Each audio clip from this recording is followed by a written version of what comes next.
High বন্ধুরা, আজকে সোমবার। আজকে আমার মেয়েরও ছুটি, ছোটো মেয়ের নিরামিষ।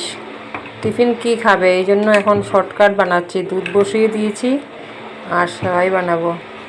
তার সাথে কিছু একটু বানিয়ে দিয়ে দিলে হয়ে যাবে টিফিন। বাইরের কিছু তো আজকে খাবে না, তার জন্য ঘরে বানাচ্ছি সেমাই।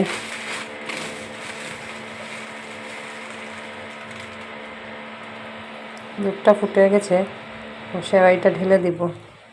এই সেমাইটা বেশিক্ষণ ফুটাতে হয় না, দিয়ে একটুখানি ফুটিয়ে নামিয়ে নিলেই হয়ে যায়।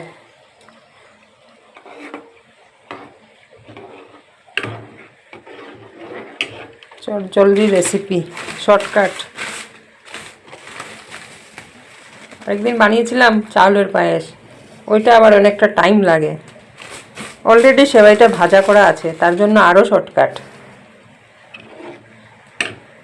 মুড়িও আছে, মুড়ি দিয়েও খেতে পারবে। সেমাইটা বানিয়ে দিলে খুশি হয়ে যাবে।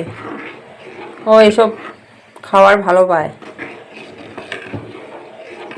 ও ভাত থেকে আজে বাজে যেটা বানিয়ে টানিয়ে দিলে ও অনেক খুশি হয়, খেতে ভালোবাসে।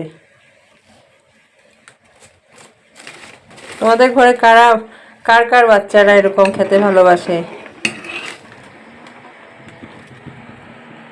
আমার সেমাই রেডি। এটার মধ্যে একটু এলাচ আর একটু 2-3টে তেজপাতা দিয়েছি। দেখো তো কেমন হয়েছে বন্ধুরা। টাইমও বেশি লাগলো না, খাওয়াও হয়ে গেল, পেটে ভরে গেল ওদের।